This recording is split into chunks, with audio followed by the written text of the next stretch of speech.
ایک بادشاہ تھا جس کی مملکت میں ساری دنیا کی بادشاہتیں شامل تھیں۔ نہ کوئی ملک، نہ کوئی سلطنت، بلکہ پورا جہان اس کے زیر اثر تھا۔ اس کی طاقت اور اثر اتنے وسیع تھے کہ اس کے دل میں جو خواہش ابھرتی وہ فوراً حقیقت بن جاتی۔ اس بادشاہ کا نام تھا شداد، اور اس کا غرور اسے وہ کچھ کرنے پر مجبور کرتا تھا جو شاید کسی اور کا تصور بھی نہ ہو۔ ایک دن اس نے عجیب خواب دیکھا۔ اس نے فیصلہ کیا کہ وہ زمین پر جنت بنائے گا، ایک ایسی جنت جو اللہ کی جنت سے بھی کہیں زیادہ حسین و جمیل ہو۔ اس نے اپنی جنت کا منصوبہ شروع کیا اور زمین پر جنت بنانا شروع کر دی، ایسی جنت جو ہر طرف سے خدا کے عظیم حکم کو چیلنج کرتی تھی۔ لیکن جیسے ہی یہ جنت بن کر تیار ہوئی، دنیا کو اس کے انجام کا پتہ چلا۔ آج کی ویڈیو میں ہم AI کی مدد سے شداد کی جنت کے منظر کو دوبارہ دیکھیں گے، ایک جنت جو تاریخ میں ایک عبرت بن گئی۔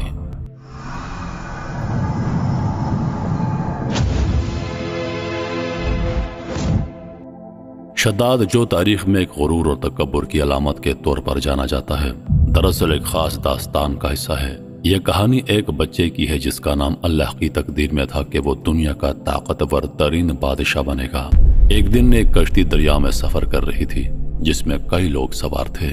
کشتی طوفان کا شکار ہو گئی اور اس میں سوار تمام افراد غرق ہو گئے، مگر اللہ کی مرضی کے مطابق ایک بچہ اس طوفانی حادثے میں زندہ بچ گیا۔ یہ بچہ اللہ کی حکمت کا حصہ بن چکا تھا اور اللہ نے اس کی تقدیر میں کچھ بڑا لکھا تھا۔ اللہ نے جبریل امین علیہ السلام کو حکم دیا کہ اس بچے کی پرورش کرو، اسے اپنا سایہ دو اور اسے بڑا کرو۔ جبرائیل علیہ السلام نے اس بچے کو محبت اور عیش و آرام کے ساتھ پالا، اسے سکھایا اور اس کی تربیت کی۔ وہ بچہ جب جوانی کی عمر کو پہنچا تو وہ شداد بن گیا اور تاریخ کا ایک ایسا نام بن گیا جس کا غرور اور تکبر ساری دنیا میں مشہور ہوا۔ شداد کی سلطنت ایک ایسی طاقت تھی جس کا کوئی مقابلہ نہیں تھا۔ اس کی بادشاہت نہ صرف زمین کے مختلف حصوں تک پھیلی ہوئی تھی، بلکہ اس کی حکمرانی میں ہر طرف خوف اور احترام کا عالم تھا۔ اس کی سلطنت میں دنیا کے نہ صرف مشرق و مغرب کے علاقے شامل تھے، بلکہ اس کا اثر و رسوخ ہر بر اعظم تک پھیل چکا تھا۔ شمال میں برفیلے پہاڑوں سے لے کر جنوب میں بے انتہا صحرا تک ہر خطہ اس کے حکم کا پابند تھا۔ شداد کی سلطنت میں خوشحالی اور عیش و آرام کا راج تھا۔ ہر شہر میں محلات اور شاندار باغات تھے جن میں رنگ برنگے پھول اور دریا کی طرح بہتے چشمے تھے۔ اس کے خزانے اتنے وسیع تھے کہ کوئی حساب نہیں لگایا جا سکتا۔ سونے، چاندی، جواہرات اور قیمتی پتھروں کی انبار تھی، اور ہر خزانہ اتنا بڑا کہ اس کا تصور بھی نہیں کیا جا سکتا۔ اس کے خزانے میں ہر قسم کی دولت، قیمتی مال اور اشیاء شامل تھیں جنہیں صرف چند افراد دیکھ سکتے تھے۔ شداد کی فوج بھی اس کی طاقت کا ایک بڑا حصہ تھی۔ لاکھوں سپاہی جو بے شمار جنگوں میں کامیاب ہو چکے تھے اس کی سلطنت کی حفاظت کرتے تھے۔ اس کی سلطنت کی دیواریں اتنی مضبوط تھیں کہ کسی بھی دشمن کو اس کے دروازے تک پہنچنا محال تھا۔ اس کی سلطنت میں انتظامی نظام اتنا مضبوط تھا کہ ہر چیز میں اس کی حکمرانی کا عکس نظر آتا تھا۔ شداد کی سلطنت کی شان و شوکت کی ایک مثال اس کے شاہی دربار کی تھی، جہاں دنیا کے مختلف حصوں سے لوگ آ کر اس کی عظمت کا اعتراف کرتے تھے۔ وہاں اس کی مجلس میں قیمتی لباس اور زیورات سے سجے درباری اور وزیروں کا ہجوم رہتا تھا جو ہر پل اس کی مرضی کے مطابق کام کرتے تھے۔ اس کے بادشاہت میں فنون، علم اور دولت کا ایسا امتزاج تھا کہ اس کا نام تاریخ میں ہمیشہ سنہری حروف میں لکھا جائے گا۔ شداد کی طاقت اور تکبر کی کوئی انتہا نہیں تھی۔ اس کی بادشاہت میں اس کا حکم ہی سب کچھ تھا، اور اس کے دل میں غرور کی ایک ایسی لہر تھی جو خدا کے سامنے بھی سرکشی کے جذبات کو بیدار کرتی تھی۔ وہ یہ سمجھتا تھا کہ اپنی بے پناہ طاقت اور دولت کے ساتھ وہ کسی سے نہیں ڈرتا، حتیٰ کہ اللہ کے عذاب سے بھی۔ اس کی زندگی کا مقصد صرف اپنی جنت بنانا اور دنیا بھر میں اپنی عظمت کا ڈنکا بجانا تھا۔ اس کے دل میں اللہ کا خوف کہیں نہیں تھا اور اس کا تکبر ہر روز بڑھتا جا رہا تھا۔ لیکن اللہ کی حکمت بے نظیر تھی۔ جب شداد کا ظلم اور سرکشی حد سے تجاوز کر گئے اور اس کا غرور آسمان کو چھونے لگا تو اللہ نے اس وقت کے عظیم پیغمبر ہود علیہ السلام کو حکم دیا کہ وہ شداد کے پاس جائیں۔ اللہ نے فرمایا، جا اور اس ظالم کو میری آیات پڑھ کر سنا، اسے میرے عذاب کی حقیقت سے آگاہ کر تاکہ وہ اپنی سرکشی سے باز آ جائے۔ ہود علیہ السلام جو اللہ کے پیغامات کو دل و جان سے پہنچانے والے تھے، اللہ کے حکم کی تعمیل میں شداد کے دربار میں پہنچے۔ وہ جب دربار میں پہنچے تو اس کا منظر کچھ اور ہی تھا۔ دربار میں عیش و عشرت کا ماحول تھا، شاندار محلات، قیمتی لباس اور خوشبو سے بھرپور ہوا تھی، لیکن ہود علیہ السلام کی آنکھوں میں ایک خاص نور تھا جو اللہ کے پیغام کی سچائی اور طاقت کو ظاہر کرتا تھا۔ ہود علیہ السلام نے دربار میں موجود تمام لوگوں کی طرف نظر دوڑائی اور پھر اپنی آواز بلند کی، اے شداد سنو، تم جو اللہ کی عظمت کو نظر انداز کرتے ہو، تم جو اپنی سرکشی میں ہر حد کو پار کر گئے ہو، تمہیں یاد رکھنا چاہیے کہ اللہ کی سزا سے کوئی نہیں بچ سکتا۔ ان کی آواز میں ایسی گونج تھی جو دربار کی چمک دمک اور دنیاوی خوشیوں کو بھی ماند کر دیتی تھی۔ پھر ہود علیہ السلام نے اللہ کی آیات پڑھ کر سنائی، ان آیات کو جو اللہ کے عذاب کی حقیقت اور اس کی بے پناہ قدرت کو ظاہر کرتی تھی۔ ہر لفظ میں ایک گہرائی تھی، ہر جملے میں ایک حقیقت تھی جسے شداد کے دل میں اترنا چاہیے تھا۔ انہوں نے اللہ کی سزا کا ذکر کیا کہ کس طرح اللہ نے پچھلے اقوام کو اپنی نافرمانی کی وجہ سے تباہ کیا، اور پھر اسے خبردار کیا کہ اگر وہ اپنی سرکشی سے باز نہ آیا تو وہ بھی اللہ کے عذاب کا شکار ہوگا۔ شداد جو اپنے عظمت کے خوابوں میں گم تھا، ایک لمحے کو ہود علیہ السلام کی باتوں سے لرز گیا۔ اس کی آنکھوں میں کچھ لمحوں کے لیے خوف اور ندامت کی جھلک دکھائی دی، مگر پھر وہ اپنے غرور میں ڈوبا رہا۔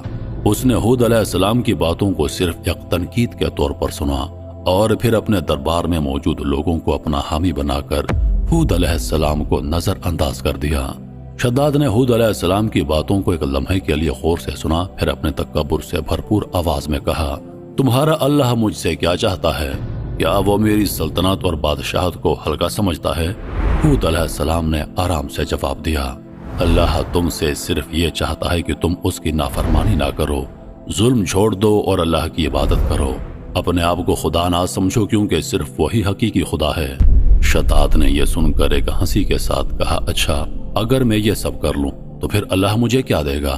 اس کے چہرے پر ایک چمک تھی جیسے کہ وہ ایک چیلنج قبول کرنے کے لیے تیار ہو، مگر اس کے اندر ایک تجسس بھی تھا جو اس کی عظمت کی خواہش کو چھپانے میں ناکام تھا۔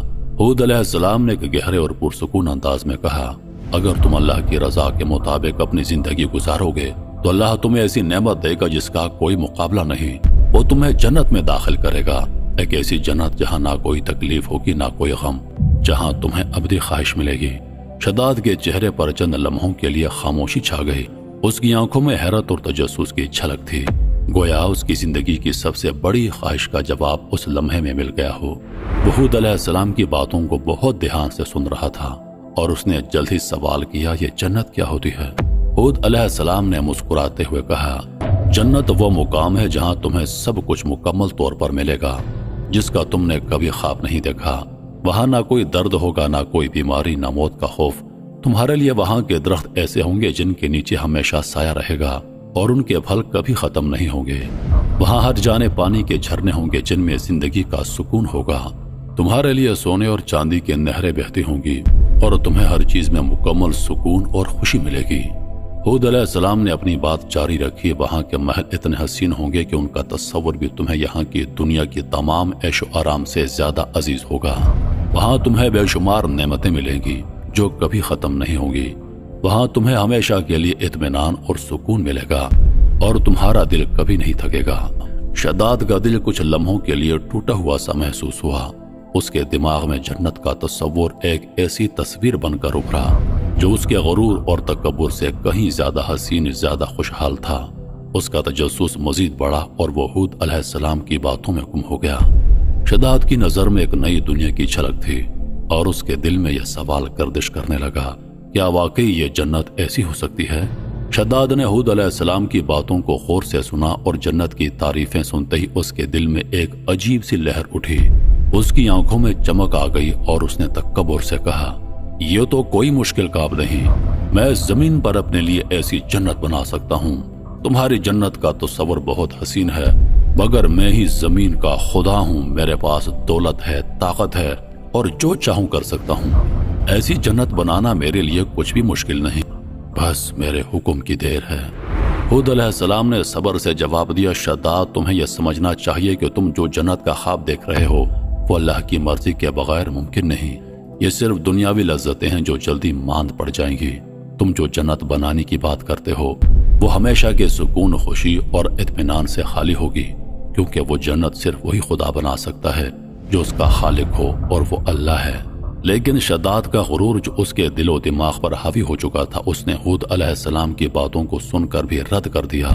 اس کی نظر میں زمین پر اس کی طاقت اور خدائی کا نشہ تھا جو اسے اللہ کے حکم سے بے نیاز کر چکا تھا۔ اس کے دل میں یہ خیال تھا کہ اس کی سلطنت اور اس کی طاقت میں کوئی کمی نہیں اور وہ جو چاہے کر سکتا ہے۔ وہ اپنی جنت کے تصور میں محو تھا اور اس کے اندر کا تکبر اسے اس بات کی اجازت نہیں دیتا تھا کہ وہ اللہ کی قدرت کے سامنے تسلیم ہو۔ شداد نے پھر سے بڑی بے باکی سے کہا، تم مجھ سے جو چاہو کہو، لیکن میں وہ سب کچھ بنا سکتا ہوں جو میں چاہوں، اور میری جنت میرے ہاتھوں میں ہوگی، نہ کسی اور کی۔ اس کے الفاظ میں ایک ایسی مضبوطی تھی جو اس کے اندر کے خود ساختہ خدا ہونے کے نشے کا غماز تھا، اور ہود علیہ السلام کی باتیں اس کے کانوں میں گئیں اور پھر باہر نکل گئیں۔ اس کے دل میں غرور کا سمندر تھا اور وہ اللہ کے عذاب کو نظر انداز کرتے ہوئے اپنی سلطنت میں مگن تھا۔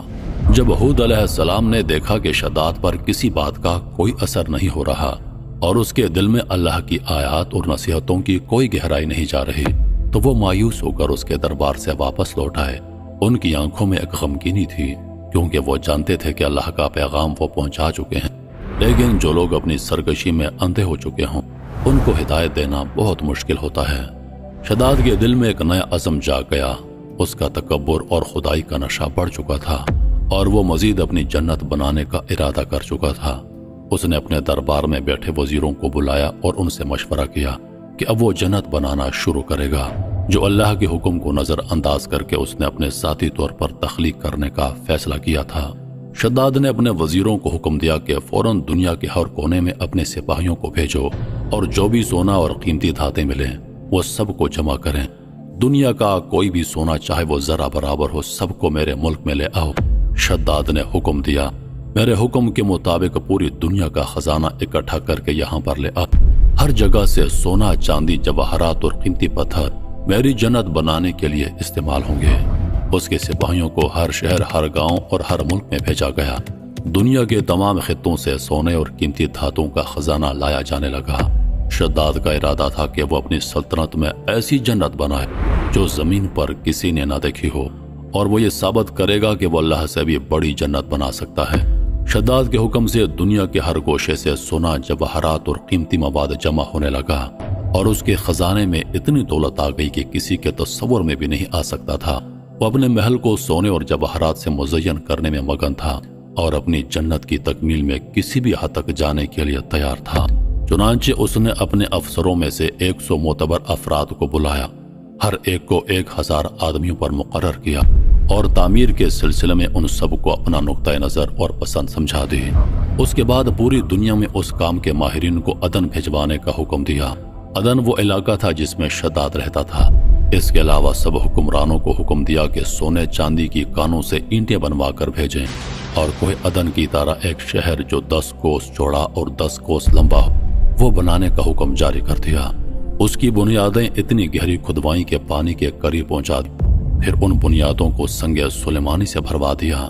جب بنیادیں بھر کر زمین کے برابر ہو گئیں تو ان پر سونے چاندی کی اینٹوں کی دیواریں چنی گئیں۔ ان دیواروں کی بلندی اس زمانے کے گز کے حساب سے 100 گز مقرر کی گئی۔ جب سورج نکلتا تو اس کی چمک سے دیواروں پر نگاہ نہیں ٹھہرتی تھی۔ یوں شہر کی 4 دیواری بنائی گئی۔ اس کے بعد 4 دیواری کے اندر 1000 محل تعمیر کیے گئے۔ ہر محل 1000 ستونوں والا تھا اور ہر ستون جواہرات سے جڑاؤ کیا ہوا تھا۔ پھر شہر کے درمیان میں ایک نہر بنائی گئی اور ہر محل میں اس نہر سے چھوٹی چھوٹی نہریں لے جائی گئیں۔ ہر محل میں حوض اور فوارے بنائے گئے۔ ان نہروں کی دیواریں اور فرش یاقوت، زمرد، مرجان اور نیلم سے سجا دی گئیں۔ نہروں کے کناروں پر ایسے مصنوعی درخت بنائے گئے جن کی جڑیں سونے کی، شاخیں اور پتے زمرد کے، ان کے پھل موتیوں، یاقوت اور دوسرے جواہرات کے بنوا کر ان پر ٹانک دیے گئے۔ شہر کی دکانوں اور دیواروں کو مشک و زعفران اور عنبر و گلاب سے سیقل کیا گیا۔ یاقوت و جواہرات کی خوبصورت پرندے چاندی کی اینٹوں پر بنوائے گئے جن پر پہرے دار اپنی اپنی باری پر آ کر پہرے کے لیے بیٹھتے تھے۔ جب تعمیر مکمل ہو گئی تو حکم دیا کہ سارے شہر میں ریشم کے قالین بچھا دیے جائیں۔ پھر نہروں میں سے کسی کے اندر میٹھا پانی، کسی میں شراب، کسی میں دودھ اور کسی میں شہد و شربت جاری کر دیا گیا۔ بازاروں اور دکانوں کو کم خواب اور ظریفت کے پردوں سے آراستہ کر دیا گیا، اور ہر پیشہ ور والے کو حکم دیا کہ وہ اپنے اپنے کاموں میں مشغول ہو جائیں اور یہ کہ اس شہر کے تمام باسیوں کے لیے ہر وقت ہر نو قسم کے پھل اور میوے پہنچایا کریں۔ 12 سال کی مدت میں یہ شہر جب اس سجاوٹ کے ساتھ تیار ہو گیا تو تمام امراء ارکان و دولت کو حکم دیا کہ سب اس میں آباد ہو جائیں۔ پھر شداد خود اپنے لاؤ لشکر کے ہمراہ انتہائی تکبر اور غرور کے ساتھ اس شہر کی طرف روانہ ہوا۔ کچھ علماء کو ساتھ لیا اور راستے بھر میں ان سے مذاق کرتے ہوئے ان سے کہتا رہا، ایسی جنت کے لیے تم مجھے کسی اور کے آگے جھکنے اور ذلیل ہونے کا کہہ رہے تھے، میری قدرت اور دولت تم نے دیکھ لی۔ جب قریب پہنچا تو تمام شہر والے اس کے استقبال کے لیے شہر کے دروازے کے باہر آ گئے اور اس پر زر و جواہر نچھاور کرنے لگے۔ ایسی ناز و ادا سے چلتے ہوئے جب شہر کے دروازے پر پہنچا تو روایت ہے کہ ابھی اس نے گھوڑے کی رکاب سے ایک پاؤں نکال کر دروازے کی چوکھٹ پر رکھا ہی تھا کہ اس نے وہاں پہلے سے ایک اجنبی شخص کو کھڑے ہوئے دیکھا۔ اس نے پوچھا، تو کون ہے؟ اس نے جواب دیا، میں ملک الموت ہوں۔ پوچھا، کیوں آئے ہو؟ اس نے کہا، تیری جان لینے۔ شداد نے کہا، مجھ کو اتنی مہلت دے کہ میں اپنی بنائی ہوئی جنت کو دیکھ لوں۔ جواب ملا، مجھ کو حکم نہیں۔ کہا، چلو اس قدر ہی فرصت دے دو کہ گھوڑے پر سے اتر آؤں۔ جواب ملا، اس کی بھی اجازت نہیں۔ چنانچہ ابھی شداد کا ایک پاؤں رکاب میں اور دوسرا چوکٹ پر تھا کہ ملک الموت نے اس کی روح قبض کر لی۔